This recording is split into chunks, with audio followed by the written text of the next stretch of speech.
1절 우리 한음성으로 합독합니다. 사사기 1장 1절입니다. 여호수아가 죽은 후에 이스라엘 자손이 여호와께 여쭈어이르되 우리 가운데 누가 먼저 올라가서 가나안 족속과 싸우리까. 아멘. 할렐루야. 예, 수요 예배에 참석하신 여러분을 환영하고 사랑하고 축복합니다. 예, 저희는 카메라 불빛이 딱 나오는데, 예, 그리고 원래 불빛이 나와요? 아니 안 나와요. 네, 여기는 불빛이 이렇게 딱 나오는데, 자, 오늘은 사사기 전체를 통하여 하나님께서 우리에게 말씀해 주고자 하는 그 메시지를 전하고자 합니다. 여러분, 사사기 전체의 주제는요, 이스라엘에 대한 하나님의 주권입니다. 그런데 하나님의 주권을 인정하지 않으므로 얼마나 이방 또 나라가 쳐들어와서 힘든 과정을 겪게 되는지, 하나님의 주권을 멀리했을 때 어떤 일이 일어나는지 오늘 말씀을 통하여 한번 살펴보려고 합니다. 여러분, 모세는요, 애굽에서 바로와 싸워서 이스라엘 백성들을 구원했습니다. 예수님께서는요, 십자가에서 죄와 사망에 빠져 있는 자기 백성을 구원해 주셨어요. 그리고 나서 여호수아가 이제 가나안 땅으로 들어갑니다. 근데 가나안 땅에 들어가서 여호수아가 뭐라고 했냐 그러면은 가나안 땅의 일곱 원주민들과 싸우라 그래요. 다 이유가 있습니다. 영적으로. 왜 가나안 땅에 들어갔는데 이제 원주민하고 싸우라 그랬을까? 그러면 우리가 가나안 땅에 들어가서 또 싸워야 될 전쟁이 있다는 것을 말하고 있어요. 그 전쟁이 무슨 전쟁이냐면 성도들 내 안에 있는 애자아와 싸우는 겁니다. 예. 우리가 가나안 땅에 들어가서 애자아와 싸워야 돼요. 그 애자아가 뭘까요? 내가 세상을 추구하고 살았던 삶이 하나님 주권, 하나님께 모든 것을 맡겨드리는 그 주권의 앞에 굴복해야 되는데, 그렇게 하지를 못함으로 말미암아 이방 민족들이 쳐들어와서 수많은 고통을 당하고 있습니다. 여러분, 하나님의 주권을 인정하고 하나님의 다스림에 순종을 했으면 평화를 누리고 복된 삶을 살았지만 인간은 그것이 안 된다. 예. 여러분, 왜 하나님께서 애굽에는요, 나일강이 있어가지고요, 이 발로 이렇게 호를 내면은 물이 따라 들어왔기 때문에 하나님 없어도 살 수 있는 땅이 애굽 땅이에요. 근데 잘 살고 있는 애굽, 잘 살지는 않았지만 먹고 사는 데는 지장이 없는 그 애굽 땅인데 왜 가나안 땅으로 하나님께서 인도하셨을까요? 그러면 가나안 땅은요, 천수산 농사를 짓는 땅입니다. 하나님께서 가나안 땅은요, 하나님이 늦은 비와 이른 비를 내려주지 않으면 우리 그냥 바로 빠져 내려가 버린다는 거예요. 그래서 하나님을 절대적으로 의존하고 살아가는 것이 구원이라는 걸 보여주기 위해서 일부러 가나안 땅으로 인도를 했는데, 가나안 땅에 막상 들어가서 보니까 이방 신들을 섬기는, 바알과 아세라를 섬기는 이방 신들이 훨씬 더 잘 먹고 잘 살고 자기에게 복을 줄 것 같거든요. 그러니까 그쪽에 다 넘어가 버린다는 것입니다. 예, 여러분, 이 사사기는요, 여호수아가 죽고 사울왕까지 이스라엘의 암흑기를 기록한 것이 사사기예요. 그래서 저는 사사기를 읽으면서도 낙심이 오지 않는 이유가 하나 있었습니다. 왜냐하면 사사기와 사무엘상의 그 사울왕 사이에 그 암흑기 안에요, 우리가 다음 주 수요일날 살필 룻기가 있어요. 룻기가. 그러니까 아무리 세상이 타락하고 부패하고 암흑기가 온다 할지라도 하나님은 우리 백성들하고 자기 백성들하고 의논하고 일을 하지를 않아요. 너희는 그렇게 타락하고 그렇게 너희 마음대로 산다 할지라도 나는 내 약속에 신실하기 때문에 나는 룻기를 통하여 예수 그리스도를 이 땅에 오게 만든다라는 그 말씀을 룻기를 통해서 하고 있어요. 그러니까 여러분, 저번 주에 우리가 샌드위치 용법을 하나 배웠죠. 샌드위치. 가장 중요한 것을 가운데다가 집어넣는다. 사사기와 사무엘상의 사울왕 사이에 누구를 넣느냐면 룻기를 넣어서 하나님의 언약은 인생이 아무리 인간들이 타락한다 할지라도 하나님께서는 자기 약속을 신실하게 이루어 가신다는 걸 알기 때문에 저는 크게 사사기가 이렇게 타락한 가운데 있다 할지라도 낙심이 오지 않는 것은, 구원이라고 하는 것은 우리의 목이 아니고 하나님의 전적인 목이라는 걸 알기 때문에 그렇습니다. 여러분, 사사시대는요, 약 340년에서 350년간, 그러니까 350년간 계속 가나안 땅 정착하는 초기에 대한 기록이 350년간의 기록, 가나안 땅에 들어가서 초기에 기록한 내용이 이 사사기인데요. 약 그 기간이 한 350년간 시간이 350년간이라는 시간이 그 가나안 초기에 이루어집니다. 여러분 그 시대에요. 사사기 시대는요. 뭐가 반복하고 있었냐 하면 가나안 땅에 들어가서 그들이 타락을 해요. 그러면 하나님께서 당연히 타락했으니까 하나님 앞에 죄를 짓겠죠. 그러면 하나님께서 가만히 있는 게 아니고 사랑하는 자식에게는 뭘 준다 그랬어요? 징계를 준다 그래요. 그래서 이방 나라를 들어서 징계를 하면 아이고 하나님 잘못했습니다 하고 다시 회개를 하면 회복을 시켜줍니다. 그러면 그것이 회복했으면 하나님 감사합니다. 좀 오래 가면 좋은데 조금 지나면 또 다시 뭐냐 하면 죄악에 빠져요.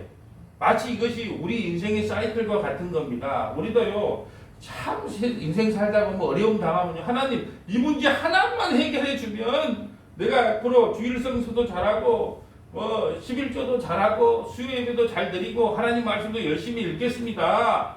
그렇게 하는데 그것이 그냥 문서에 잉크 마르기도 전에 자기 인생의 문제가 좀 해결되면 바로 또 죄를 짓고 타락하는 우리 이 시대의 모습하고 같다는 거예요.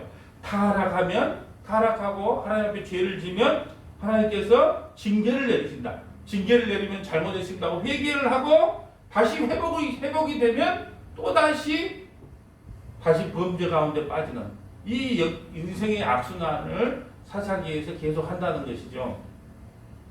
여러분 우리 사사기를 한 마디로 표현하면 사사기 21장 25절 마지막 절에 보면 이렇게 말합니다. 그때 이스라엘의 왕이 없으므로 사람이 각기 자기 소견에 옳은 대로 행하였더라. 여러분 이미 가나안 땅에 가면 하나님께서 주권적으로 왕이 되면 되는 거예요. 그래서 하나님 말씀에 순종하면 살아가면 되는데 왕이 없으므로 사람이 각기 자기 소견에 옳은 대로 행하였다는 거예요. 여러분 자기 마음대로 살았다는 것입니다. 여러분 그때 하나님께서 사사들을 보내가지고 백성을 다스리고 또 재판을 담당하는 그 사사들이 재판을 하면서 또 정치까지 하는 또 판관관의 역할을 감당했다는 것이죠. 그 타락한 시대에 여러분 사사기를 크게 세 부분으로 한번 나눠볼 수가 있습니다. 첫째는 1장부터 2장까지는 이스라엘의 패역이에요. 이스라엘이 패역한 것이 1장부터 2장이에요. 3장부터 16장까지는 사사들의 활동이 나옵니다. 사사들의 활동이 3장부터 16장. 그리고 17장부터 21장까지는 레위인의 타락과 베냐민 지파의 위기가 기록되어 있어요.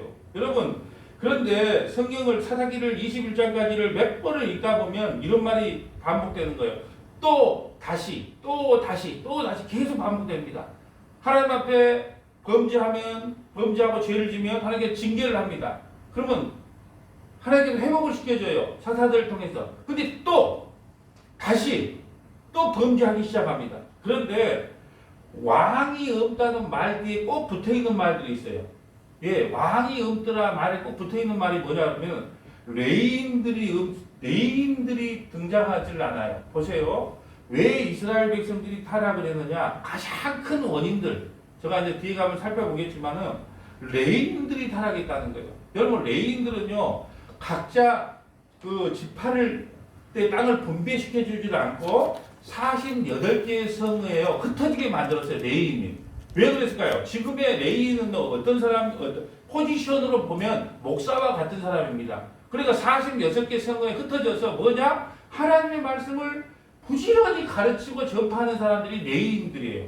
그런데 레위인들이 1장부터 16장까지 눈을 씻고 봐도 레위인이라는 말이 등장하지를 않아요.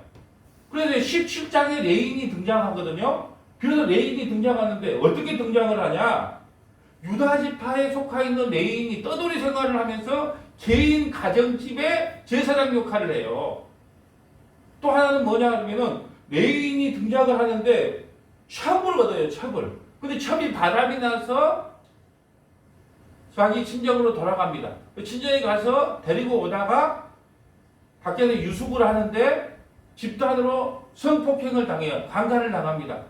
그리고 죽음을 맞이해요. 첩이. 그러자 그 레위인이 12조각을 내서 각 지파에다가 보내주고 그것 때문에 11대 1로 베냐민 지파 한 사람과 11지파가 싸움이 일어나는 거예요.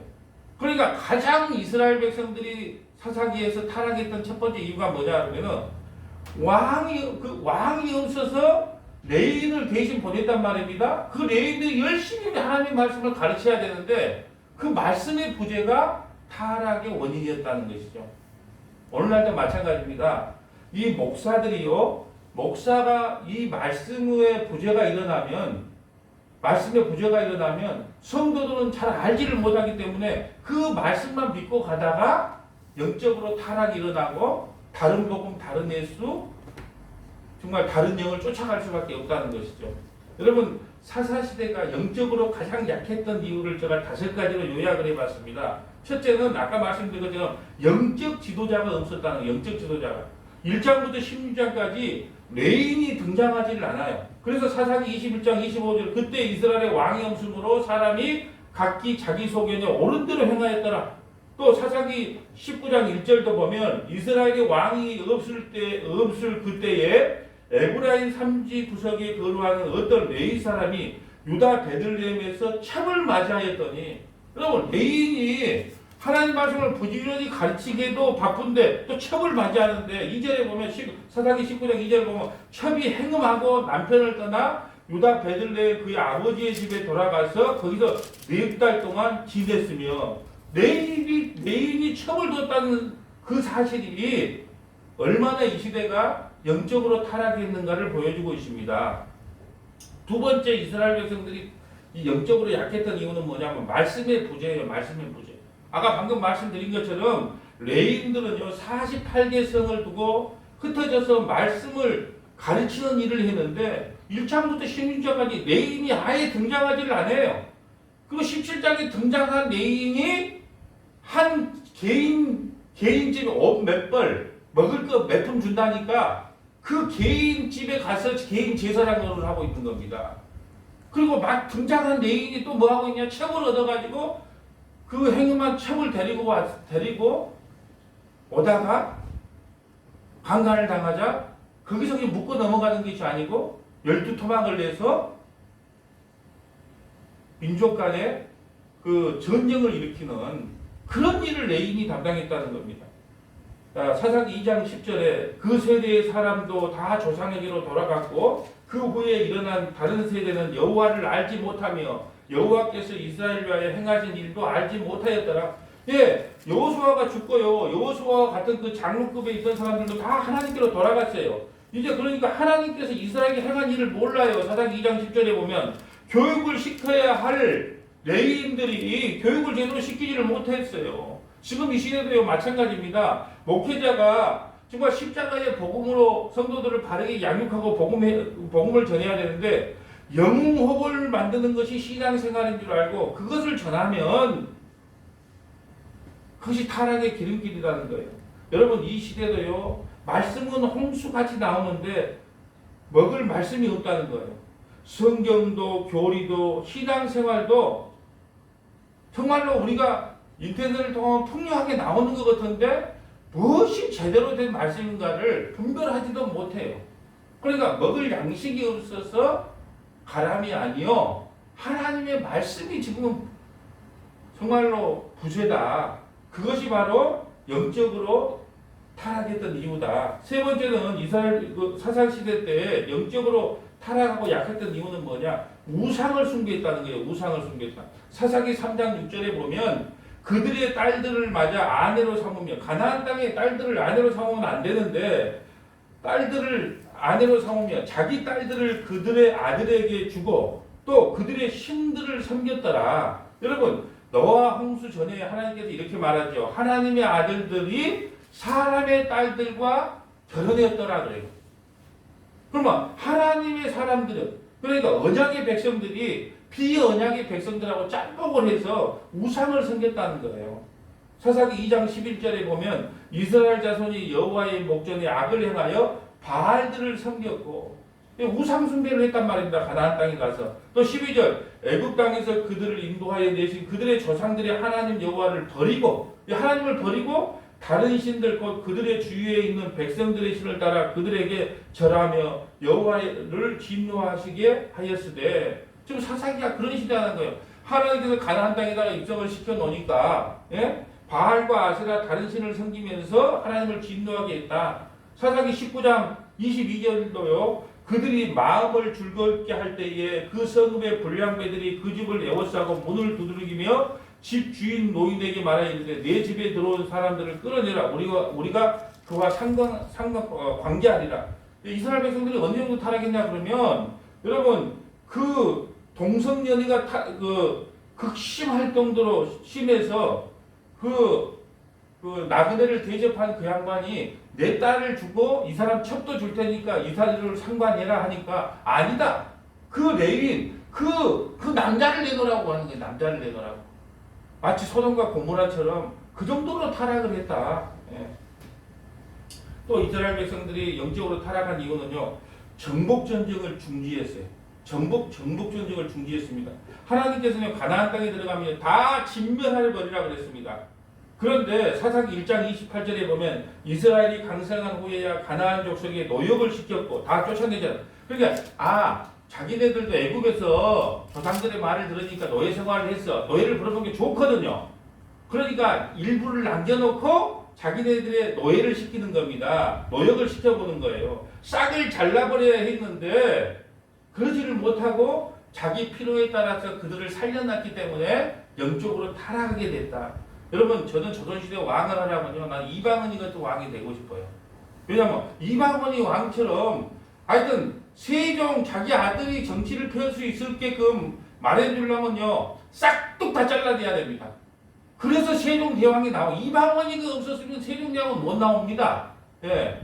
그 옆에 그 외가 친가 그 경쟁에 휘말려 버리면 세종대왕이 제대로 역할을 감당하지 못해요. 그 이방원이는 그걸 안 거예요.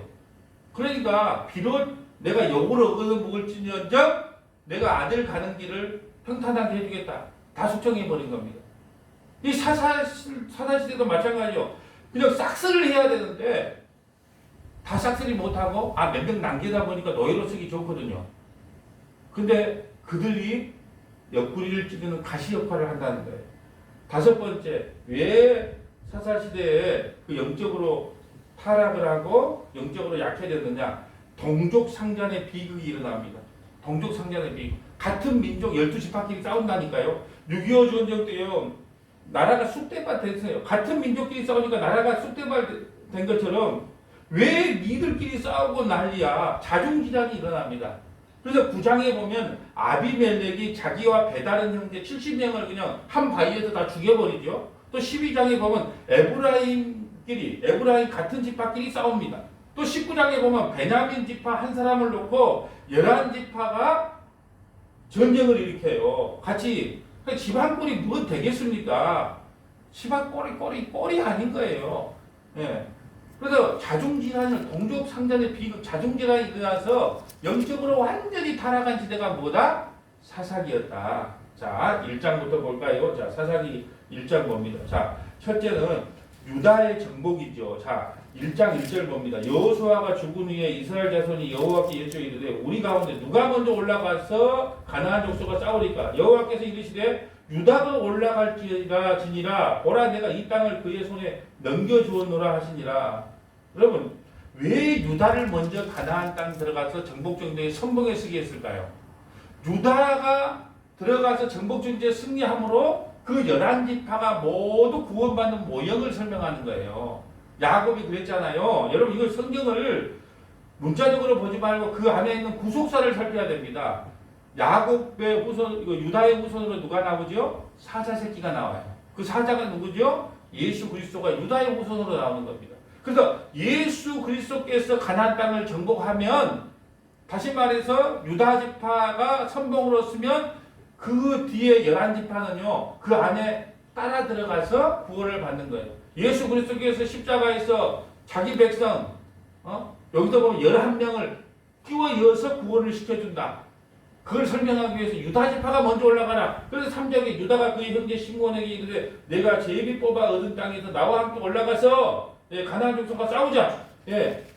그래서 유다지파가 먼저 올라가는 겁니다. 자, 17절 볼까요? 17절. 자, 17절. 유다가 그의 형제 시므온과 함께 가서 스바에 거주하는 가나안 족속을 쳐서 그것을 침몰하였으므로 그 성읍의 이름을 호르마라 하였느니라. 그래서 유다가 선봉에 쓰는 이유는 다 있다. 왜? 예수 그리스도를 통하여 자기 백성을 구원시킬 것을 예표적으로 말씀해주고 있다. 21절 베냐민 자손은 예루살렘에 거주하는 여부수 족속을 쫓아내지 못하였으므로 여부수 족속이 베냐민 자손과 함께 오늘까지 예루살렘에 거주하였다. 그러면 유다 옆에 바로 베냐민이 붙어 있어요. 예? 유다를 통해서 유다 지파를 통해서 베냐민을 포함한 모든 그 지파가 구원받을 것을 예표적으로 보여주고 있는 사건이 1장의 사건이고요. 2장은요, 우상을 숭배합니다. 2장은 11절부터 볼까요? 11절. 이스라엘 자손이 여호와의 목전에 악을 행하여 바알들을 섬기며 애굽 땅에서 그들을 인도하여 내신 그들의 조상들이 하나님 여호와를 버리고 다른 신들 곧 그들의 주위에 있는 백성들의 신을 따라 그들에게 절하여 여호와의 진노하게 하시며 그들이 여호와를 버리고 바알과 아스다롯을 섬겼으며 그러니까 하나님께서 좀 화가 났겠죠. 여호와께서 이스라엘에게 진노하사 노력하는 자의 손에 넘겨 주사 그들이 노력을 당하게 하시며 또 주위에 있는 모든 대적의 손에 팔아 넘기심에 그들이 다시는 대적을 당하지 못하게 하였다. 죄를 지니까 하나님께서 징계를 하는 겁니다. 여러분 애굽에서 출애굽한 것은요 하나님만 의지하라고 정말로 가나안 땅으로 인도했는데 다시 바알과 아세다를 섬기는 거예요. 3장에 보면 이제 사사들을 보내죠. 사사. 자, 3장에 한번 볼까요? 3장에 보면 사사 3명을 보냅니다. 온니엘, 에웃, 삼갈. 그래서 적군이 7번 압박을 하자 하나님께서 7번을 구워주는 겁니다. 여러분 사사들은 누구를 예표하냐 그러면은 자기 백성을 죄에서 구원할 예수 그리스도를 예표하고 있는 겁니다. 사사들은 다 예수님을 예표하고. 근데 이 땅에 예수님은 어떤 예수님을 예표했을까요? 사사들은 어떤 예수님을 예표했을까요? 이사야 53장에 보면요. 진짜 마른 땅에서 나오는 흠모할 만한 것도 아무것도 없는. 그러니까 하나님 앞에 저주받아서 저렇게 죽는가 보다 하는 그 흠모할 것이 아무것도 없는 사사들이 구원을 시켜줍니다. 고린도전서 1장에 보면 그러죠. 너희에게 뭐 지혜 있는 자가 있느냐? 똑똑한 자고 잘난 자가 있느냐? 하나님께서 약한 자를 들어서 강한 자를 부끄럽게 하셨다. 그 말씀을 이루시는 거예요. 그래서 여러분 사사들을 보면요.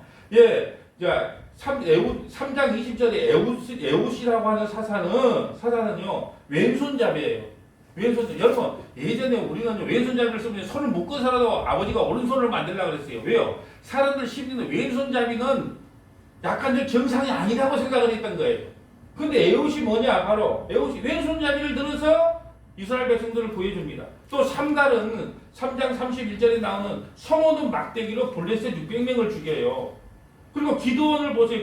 여러분 미디안이 쳐들어오자요. 타작마당에 숨었어요. 밥이라도 먹으려고 이 타작마당에 숨어있어서 벌벌벌 떨고 있는 그 기드온을 사사로 씁니다. 그게 쪼다스를 전부 사용해서 하나님의 일을 감당시키는 거예요. 어떤 모습이요? 이사야 53장에 그 보잘것없는 볼품없는 그 메시아의 모습으로 사사시대에 나타나는 겁니다. 또 여러분 드보라고 하는 여자를 또 사사로 씁니다. 그때 당시 여자를 사람 취급으로 하지 않는데 여자를 또 사사로 쓰죠. 여러분 삼손 보세요. 여러분 삼손을 보세요. 여자한테요 잘도 넘어갑니다. 정말로 여자한테 넘어가서 두 눈까지 뽑혀요, 결국은. 그러게, 우리가 지금 사사들을 볼 때 예수 그리스도를 모형하고 있고, 이스라엘 백성들을 구원하는 그 역할을 사사들이 감당하거든요. 예수님의 모형을 감당하고 있는데, 예표를 감당하고 있는데, 그들조차도 온전하지는 않아요. 그리고 예수 그리스도를 예표하고 있는 게 맞습니다. 왜요? 이스라엘 백성들을 그 적군에서부터 구원해 주기 때문에. 그런데 어떤 예수님이시냐? 힘있고 능력있고 강한 예수가 아닌 이사야 53장에 진짜 볼품없는 그런 모습을 하나님께서 그런 사람들을 들어서 사용하신다는 것이죠. 자, 4장에 보면 열선지자 드보라가 나옵니다. 쭉 한번 보면서 가죠. 4장 23절 볼까요? 자, 23절 4장 23절 봅니다. 이와 같이 이날에 하나님이 가나안 왕 야빈을 이스라엘 자손 앞에 굴복하시니라. 자, 여자 선지자 드보라를 써서 드보라를 사용해서 가나안 왕 야빈을요 무찌르죠. 이스라엘 자손의 손이 가나안 왕 야빈을 점점 눌러서 마침내 가나안 왕 야빈을 진멸하였더라. 근데요 4장 1절에 보면 우리가 보고 안 넘어갔지만 4장 1절에 보면 여러분 에훗이 죽으니 이스라엘 자손이 또 그래요. 또 예. 성경 보면 계속 보면 또 그래요. 3장 12절도요. 그러니까 이스라엘 자손이 또 여호와의 목전에서 3장 12절도 그러죠. 4장 1절도 그러죠. 계속 또가 나와요. 자 5장 봅니다. 5장은 자 드보라와 바락의 노래가 나옵니다. 5장 3절 봅니다. 너희 왕들아 들으라 통치자들아 귀를 기울이라 나 곧 내가 여호와를 노래할 것이요 이스라엘 하나님 여호와를 찬송하리로다. 드보라와 바락이 가나안 왕 야빈을 무찌르고 이제 찬송을 부르는 소리가 나오죠. 그 기록되어 있는 게 5장이고요. 6장은 보면 우리가 잘 아는 그 기드온이 나옵니다. 기드온. 자 6장 1절 볼까요? 이스라엘 자손이 또 여호와의 목전에 악을 행하고 또 계속 제가 또 반복 또 다시를 계속 별표를 해놨습니다. 이스라엘 자손이 또 여호와의 목전에서 악을 행함으로 여호와께서 7년 동안 그들을 미디안 손에 넘기시니 미디안의 손이 이스라엘을 이긴지라 이스라엘 자손이 미디안으로 말미암아 산에서 웅덩이와 굴과 산성을 자기들을 위하여 만들었으며 이스라엘이 파종할 때면 미디안과 아말렉과 동방 사람들이 치러 올라와서 파종해서 좀 먹을 만한 양식을 거둘 때 되면 이쪽 저쪽에서 미디안, 아말렉, 동방 사람들이 치러 올라와서요 이스라엘 백성들을 괴롭혀요. 11절 볼까요? 11절. 그때 여호와의 사자가 아비에셀 사람 요아스에게 속한 오브라에 이르러 상수리 나무에 앉았으니라 마침 요아스의 아들 기드온이 미디안 사람에게 알리지 아니하려 하여 밀을 포도주 틀에서 타작하였더니 자 여호와의 사자가 기드온에게 나타나 이르되 큰 용사여 여호와께서 나와 함께 계시도다 하며 기드온이 그에게 대답하되 오 나의 주여 여호와께서 우리와 함께 계시면 어찌하여 이 모든 일이 우리에게 일어났나이까 또 우리 조상들이 일찍이 우리에게 이르기를 여호와께서 우리를 애굽에서 올라오게 하신 것이 아니냐 한 그 모든 이적이 어디 있나이까 이제 여호와께서 우리를 버리사 미디안의 손에서 우리를 넘겨주셨나이다. 아니 자기가 잘못한 것을 알지를 못해요. 우리가 범죄해서 하나님 앞에 이렇게 책망을 받고 징계를 받는구나 생각을 못했고 하나님이 우리를 버렸기 때문에 마치 말라기에 보면은 예서는 미워하고 야곱은 사랑했다 그러니까 그 말라기에 뭐라 그럽니까? 하나님이 언제 우리를 사랑했습니까? 이렇게 이야기를 한다는 것이죠. 여러분 그런데 하나님께서는 진짜 요아스의 아들을 사랑해. 요아스는요 기드온의 아버지인데 바알과 아세다를요 집에다가 모시고 산당을 만들어서 제사를 드렸던 사람이 요아스예요. 그 아들을 사용한다니까요. 뭐 믿음의 가문이라고 사용한 것이 아니고 하나님께서 그 바알과 아세다를 신당을 집에다가 놓고 그 제사를 지냈던 사람이 요아스예요. 그의 아들 기드온에게 찾아가서 미디안에서 손에서 구원을 시켜준다니까요. 7장에 봅니다. 7장. 자, 7장에 봅니다. 자, 7장에 보면, 자, 7장에, 6절 한번 볼까요? 자, 7장 6절 한번 봅니다. 7장 6절. 자, 하나님께서, 자, 이제 5절부터 볼까요? 이제 300명을 선택하는데 어떤 방법으로 선택하냐? 이에 백성을 인도하여 물가에 내려가며 여호와께서 기드온에게 이르시되 누구든지 개가 핥은 것 같이 혀로 물을 핥은 자들을 너는 따로 세우고 또 누구든지 무릎을 꿇고 마시는 자들도 그와 같이 하려 하시더니 손으로 움켜 입에 대고 핥은 자의 수는 300명이요 그 외에 백성은 다 무릎을 꿇고 물을 마신지라. 여호와께서 기드온에게 이르시되 내가 이 물을 핥아 먹는 300명으로 너희를 구원하며 미디안을 내 손에 넘겨주리라. 남은 백성은 각각 자기의 처소로 돌아갈게요. 지금 여러분 지금 게임이 안 되는 지금 사람의 숫자가 한 명이라도 많아야 좋은데 지금 미디안은요 12절에 보면 해변에 모래같이 많아요. 그런데 다 돌려보내고 300명만 해요. 그래서 저는 예전에 그랬어요. 물을 갖다가 입을 대고 먹지 않고 이렇게 떠서 먹는 사주 경제를 잘하는 300명을 선택했다. 난 그런 설교를 옛날에 참 많이 들었거든요.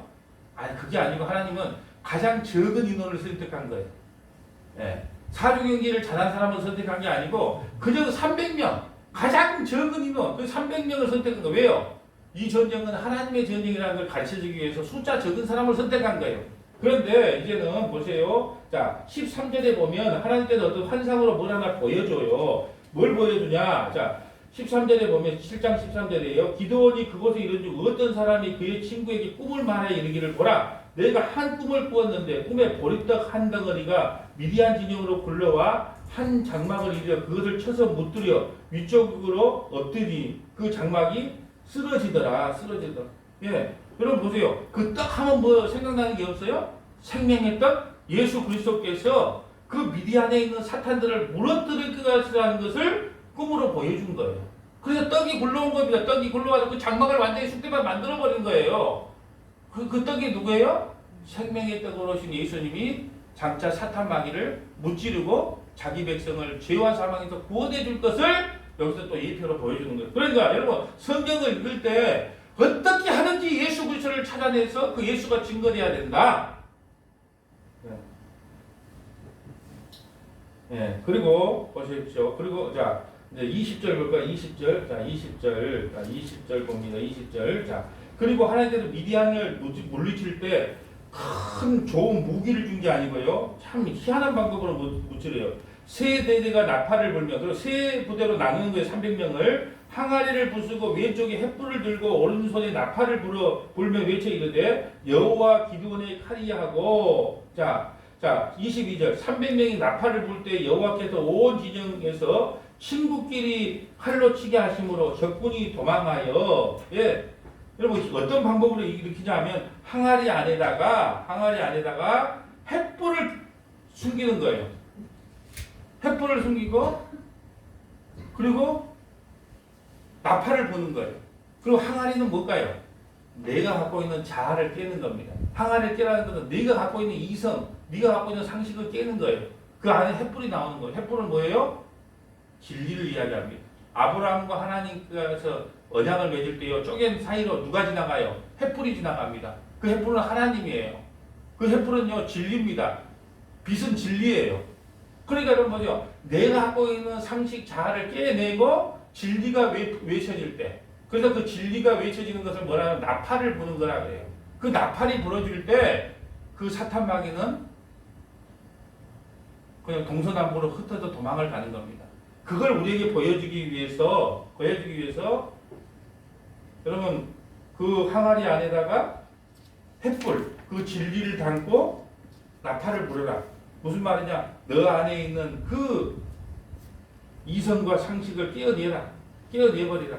그리고 진리의 말씀으로 유일하게 우리가 사단 마귀와 싸울 수 있는 그 유일한 무기는 말씀밖에 없는데 그 횃불 진리의 말씀을 붙잡고 나팔의 증거 확실히 나팔을 불어라는 거예요. 나팔을 불어. 여러분 나팔을요 확실히 불어야 됩니다. 나팔을 길게 2번 불면 이스라엘 백성이 좌로 가고 우로 가고 쓰고 전쟁할 때 나팔을 확실히 불어야 돼요. 그러니까 이 시대는 뭐냐? 복음을 전할 때 내 말이 꼭 맞다는 말은 아니고요. 이러면 나팔을 길게 불었는지 짧게 불었는지 모르는 거예요. 무조건 나팔은 정확하게 불어야 된다. 지금 그 전쟁은 하나님께서 앞으로 이 땅에 어떤 전쟁을 일으킬 건가를 보여주는 거예요. 너희가 사단 마귀와 싸울 수 있는 유일한 방법은 횃불, 그 진리를 붙잡고 진리의 나팔을 불어야만 그 미디안 사탄 마귀를 무찌를 수 있다. 이것을 우리에게 영적으로 보여주기 위해서 하나님께서 이런 전쟁을 일으키시는 거예요. 여러분 온유란 말이 뭔 줄 아세요? 온유? 어떤 분들은 온유 그러면 어떻게 생각이 드세요? 화 안 내고 온순한 모습. 저 같은 사람이죠. 화 안 내고 온유 그러면 화 안 내고 온순한 모습을 온유한 사람이라 그래요. 근데 오늘요 기드온이 온유한 사람이에요. 기드온이 온유한 사람이 자기 아버지 산당을 다 깨버려요. 그럼 온유합니까? 여러분 성경에서 가장 온유한 사람이 누구라 그래요? 모세라래요. 모세. 지면에서 이처럼 온유한 사람을 보지 못했다. 모세가 온유해요? 성질 지랄 같아요. 반석에서 명령을 하는데 반석을 끼불지를 안 나나. 내가 너희들을 인도했느냐 하고 막 이스라엘 백성들 뭐라 막 하고 성질 안 좋아요. 근데 지면에서 가장 온유한 사람을 모세라 그래요. 오늘로 보면 기드온이 가장 온유한 사람이에요. 그럼 온유가 우리가 보는 문자적인 개념이 아니겠죠. 그럼 어떤 사람이 온유한 사람일까요? 하나님 앞에 쓰임받는 사람이 온유한 사람이에요. 여러분 이제 문자적인 정리를 벗어야 됩니다. 그 사전적 의미의 그런 성경 읽기에서 벗어나야 돼요. 온유 그러니까 참 인격 좋고 화도 안 내고 온순하고 참을성 많고 이게 온유라고 생각하는데 그게 아니에요. 하나님의 진리의 말씀을 변개하지 않고 하나님 앞에 귀하게 쓰임받는 그 사람을 하나님께서 성경은 온유했더라라고 기록을 했어요. 그러고 보면 오늘 사사들 중에 성질 안 좋은 사람도 많아요. 그렇지만 하나님께 쓰임받는 그 자체가 다 온유해. 자 8장 볼까요? 8장. 근데 그런 기드온이 죽습니다. 27절에 보는데 자 기드온 27절입니다. 기드온이 그 금으로 에봇 하나를 만들어 자기의 성읍 어브라에 두었더니 온 이스라엘이 그것을 음란하기 위함으로 그것이 기드온과 그의 집에 올무가 되었다. 참으로 가슴 아픈 일이에요. 여러분 기드온이요. 그 에봇 하나, 에봇은요 제사장이 입는 옷을 에봇이라 그러는데 그 옷이 우상 숭배가 되어버린 거예요. 우상이 되어버린 거예요. 하나님은 보이지 않고 그 에봇이 바로 보이는 형상이 되어갖고 이스라엘 백성들의 올무가 되어버렸다는 거예요. 여러분 에봇은 제사장이 있고 죽는 것이에요. 그러니까 에봇이라고 하는 것은 내가 죽고 하나님만 보여야 되는 게 에봇인데 사람들은 문자밖에 보지 못하는 거예요. 그 에봇이 마치 우상 숭배가 되어버렸다. 이 우상 숭배가 되어버렸다는 거예요. 29절에 보면 요아스의 아들 여호바발이 돌아가서 자기 집에 거주하는데 기드온이 아내가 많으므로 그의 몸에서 낳은 아들이 70명이 있어요. 70명이 있는데 33절 볼까요? 기드온이 이미 죽음에 이스라엘 자손이 돌아가서 바알을 따라 음행하였으며 또 바알불을 자기의 신으로 삼고 그런데 그것이 그 에봇이 우상이 되어서 그 기드온 집안에 올무가 되었다 그래요. 여러분 우리가 블레셋 전쟁을 할 때 그 제사장이 그 홈니와 비느하스가 블레셋과 싸워요. 근데 게임이 안 돼. 그럼 왜 우리가 졌지? 그러니까 언약궤를 안 갖고 와서 그랬나 보다. 그래서 언약궤를 갖고 오니까 이제 우리 전쟁에서 승리했다고 막 환호를 질러요. 그런데 그 전쟁에서 홈니와 비느하스는 죽고 언약궤는 블레셋에 뺏겨버려요. 그렇게 마치 어떤 거냐 그러면 우리가 그 진리를 안에 담고 있어야 되는데 눈에 보이는 것을 쫓아가는 것은 무조건 우상숭배라는 걸 보여주는 거예요. 그 에봇이 얼마나 금으로 만들어진 게 화려하겠어요. 그러니까 그것을요 마치 우상처럼 숭배를 해버렸다니까요. 그래서 그 집안에 뭐가 끊이지 않았냐? 사륙이 끊이지 않았어요. 그래서 그 기드온의 아들 중에 그 첩에게서 둔 아들이 있는데 그 이름이 아비멜렉이라고 해요. 아비멜렉. 9장 4절 5절 볼까요? 4절 5절. 자, 바알브로 신전에서 은 70개를 내어 그에게 주며 아비멜렉이 그것으로 방탕하고 경박한 사람을 사서 자기를 따르게 하고 기드온의 그 첩의 아들이 아비멜렉인데 돈으로 경박하고 방탕한 사람들을 사가지고 어브리에 있는 그의 아버지의 집으로 가서 여구바발의 아들, 여구바발의 기드온이 여러분 바알을 전부 다 무너뜨려 버렸다고 해서 기드온의 별명이 여구바알이에요. 여구바알의 아들, 곧 자기 형제 70명을 한 바위 위에서 죽였을 때 다만 여구바발의 막내 아들 요담은 스스로 숨었으므로 남았다. 70명을 다 죽였고 막둥이만 도망갔다. 요담만. 그것이 바로 그 집안의 올무가 되었다.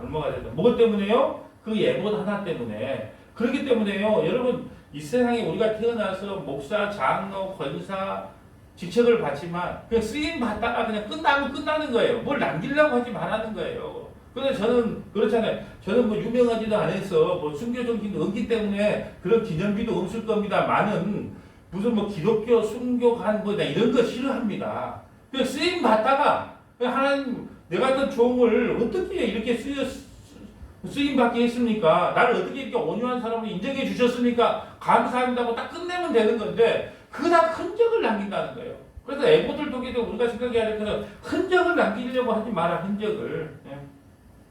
자 10장에 보면 그 둘라하고 야일이 나와요. 여러분 이 성경을 읽다 보면은 10장에 보면 뭐 둘라하고 뭐 야일을 읽다 이렇게 나오잖아요.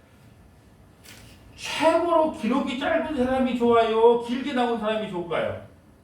성경은요, 기록이 짧으면 짧을수록 좋아요. 예? 여러분, 길면 좋은 게 아니에요. 누가 제일 길어요? 삼손이 제일 길어, 삼손이.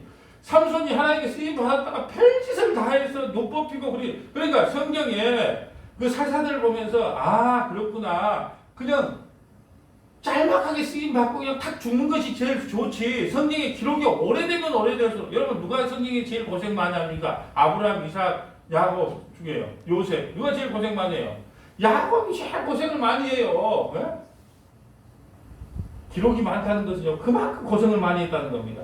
자, 11장에 보면 입다와 그의 딸이 나와요. 여러분 잘 알죠? 입다가요, 전쟁에서 이기고 승리고 이기고 보면 내가 나 처음에 나에게 와서 그 환영하는 사람, 춤추는 사람을 하나님께 바치겠다고 그러잖아요. 11장 30절 볼까요? 11장 30절. 자, 11장 30절에 보면 그 말이 나옵니다. 그가 여호와께 서운하여 이르되 주께서 과연 암몬 자손을 내 손에 넘겨주시면 내가 암몬 자손에게서 평안히 돌아올 때 누구든지 내 집문 앞에서 나를 영접하는 그 영접하는 자를 여호와께 돌릴 것이니 내가 그를 번제물로 드리겠나이다 하라. 근데 입다의 딸이 먼저 나오는 거예요. 이 말은요, 우리는요, 하나님 앞에 맹세할 자가 못 됩니다. 서원은 하나님이 인간에게 하는 것이지 파리 목숨밖에 안 되는 우리가요, 하나님이 무슨 서원을 한다는 것 자체가 교만이에요. 서원하지 말라는 겁니다. 자, 12장에 보면 입산 엘론 암논이라는 그 선지자가 나오고요. 13장부터 16장까지 드디어 삼손이 나옵니다. 우리 잘 아는 삼손. 13장에 보면 1절에 보면 이스라엘 자손이 다시 여호와의 목전에 악을 행하고 다시 다시 악을 행하여. 그렇죠. 하나님께서는 이제 그 블레셋을 사용해서 또 뭘 하겠어요? 징계를 하겠죠. 자, 14장, 자, 4절 볼까요? 자, 그때 블레셋 사람이 이스라엘을 다스린 까닭에 삼손이 틈을 타서 블레셋 사람을 치려함이었으나 그의 부모는 이 일을 여호와께로부터 나온 줄을 알지 못하였다.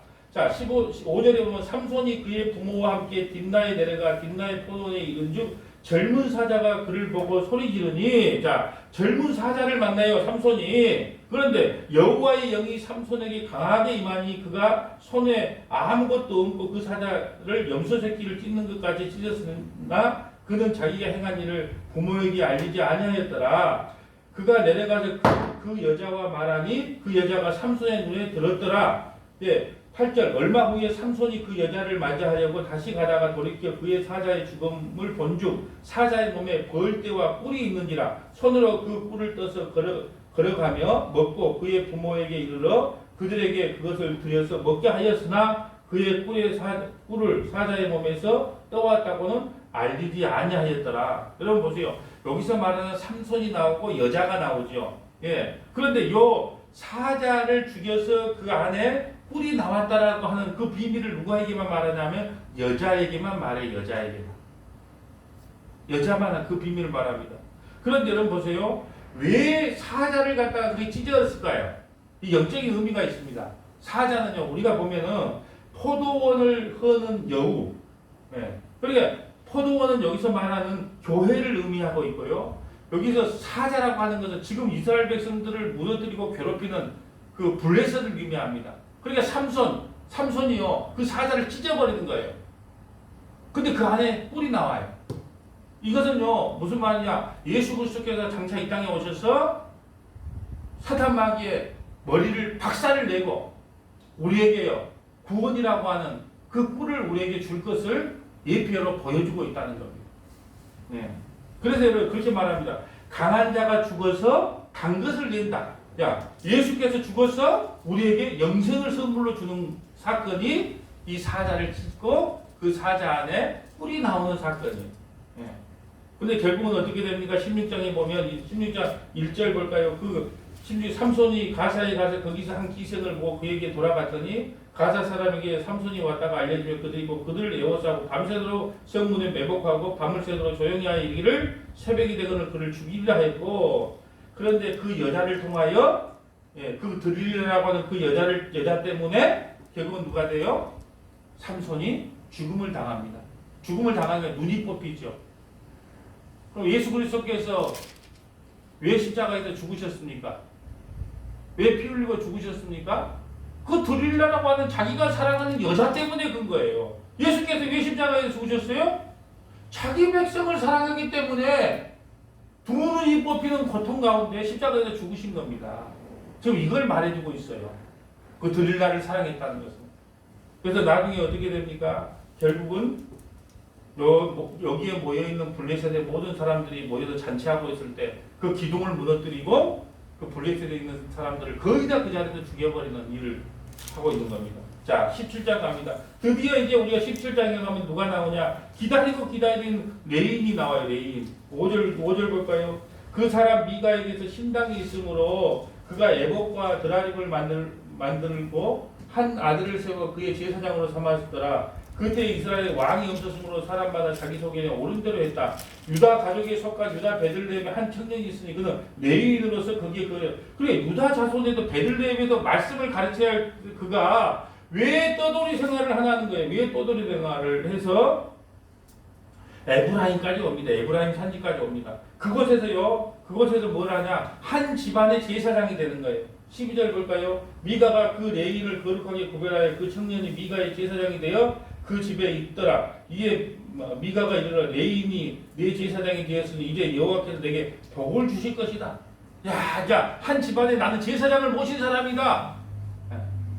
이제 우리 목사님이 우리 집에 와서 그 축복 기도를 해줬기 때문에 저주는 다 떠나가고 이제 우리 집안에 축복만 임할 것이다. 여러분, 그래서 나이 드신 분들은요, 그 신방 오기를 그렇게 바라고 있는 분들이 많아요. 목사님이 오면은 그 나쁜 기운은 다 나가고 좋은 기운이 우리 집안에 머물러 잘 될 것이다. 예. 그것이 바로 우상이라는 거예요. 근데 미가가 이런데 레위인을 내 제사장으로 삼았으니 이제 여호와께서 내게 복을 주실 거다. 이게 바로 미신적인 신앙이라는 거예요.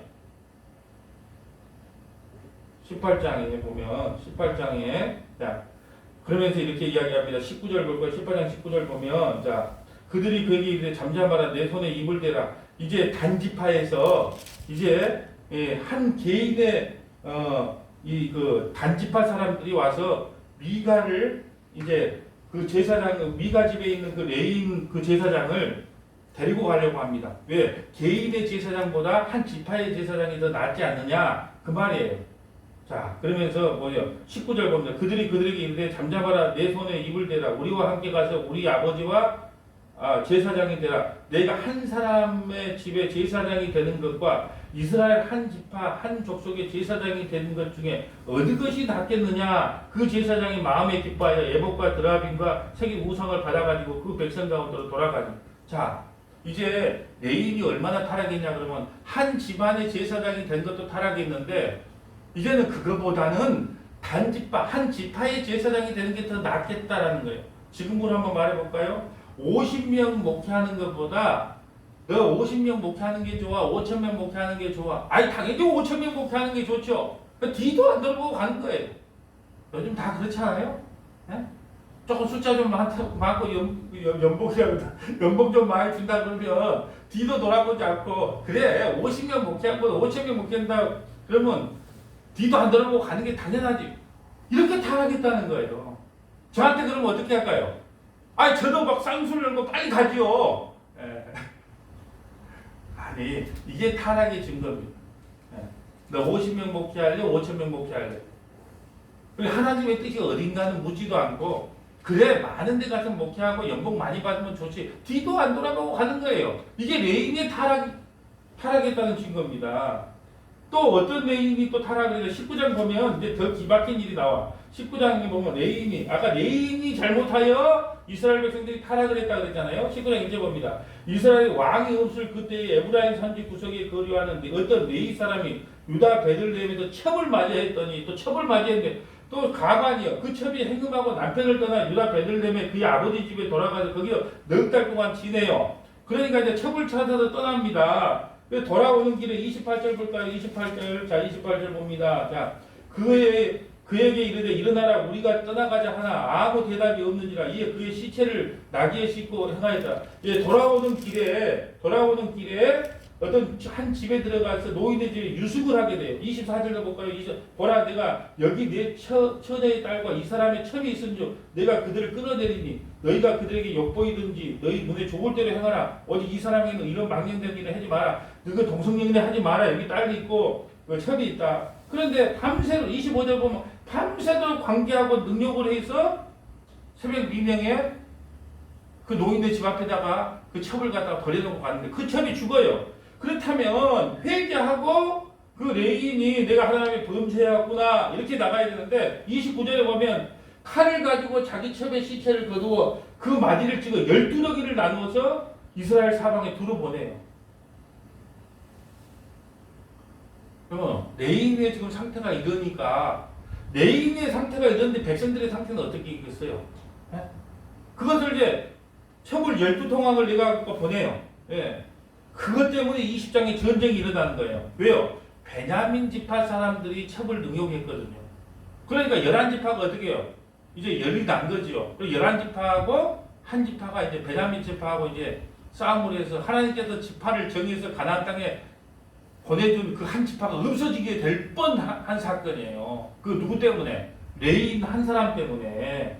싸우지 말고요. 죄를 안고 서로 애통해야 되는데 그러지를 못하고 전쟁을 일으켰단 말입니다. 자, 20장 볼까? 20장 1절 볼까? 1절. 이에 모든 이스라엘 자손이 단에서부터 비엘세바까지 이르러 길르앗 땅에 나와 그 회중에 일제히 미스바에서 여호와 앞에 모였더니 그래서 단에서부터 비엘세바까지 네, 북쪽에서부터 남쪽 이스라엘에 있는 모든 사람들이 다 모여요. 그래서 1대 11로 이제 전쟁을 일으킵니다. 싸움이 납니다. 자, 47절 볼까요? 47절 봅니다. 베냐민 사람 600명이 돌이켜 광야로 도망하여 림몬 바위에 이르러 이제 600명밖에 안 남았어요. 다 죽고 베냐민. 자, 넉 달 동안 지냈어요. 이스라엘 자손이 베냐민 자손에게 돌아와서 온 성과 가축과 만나는 자를 다 칼로 치고 닥치는 성을 모두 다 불살랐다. 하나님께서 지파를 12지파를 나눠줬어요. 여러분 12지파가 얼마나 중요해요. 12지파 12사도는요 하나님께서 구원시킨다고 하는 그 상징적인 의미를 담고 있는데 이제 한 지파가 없어지게 생겼어요.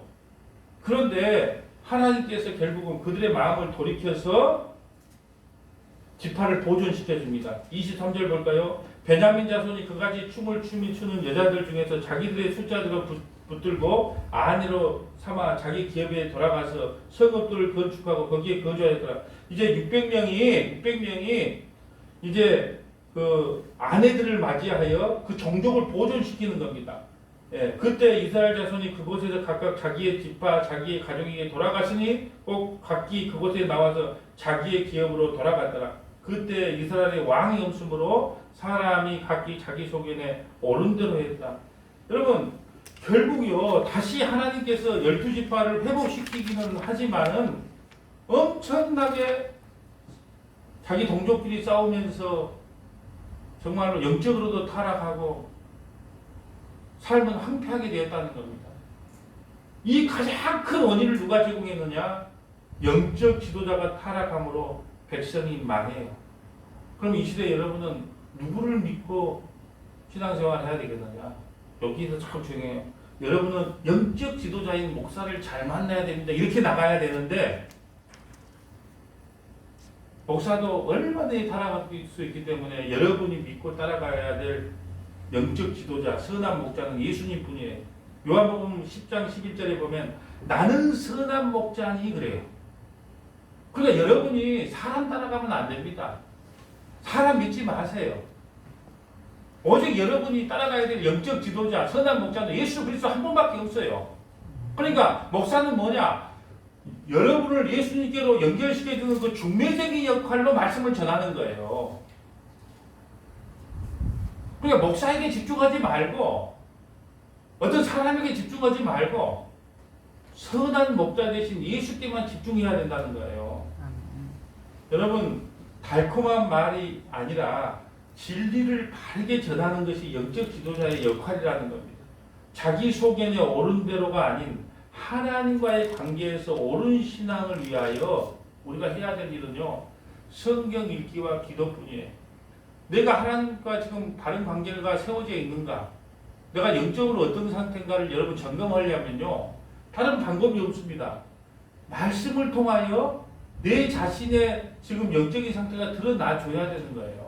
그래서 제가 그러잖아요. 말씀을 통해서 배를 눌려주는 거. 먼저 저 배를 먼저 눌려서 내 안에 나온 것이 다 죄밖에 없는구나. 나 배를 먼저 돌린 다음에 제가 말씀을 통해서 여러분의 배를 눌리는 거예요. 그럴 때 아이고 배 아파하고 여러분의 죄가 토설되고 야 내가 지금 내 실존이 이런 상태구나.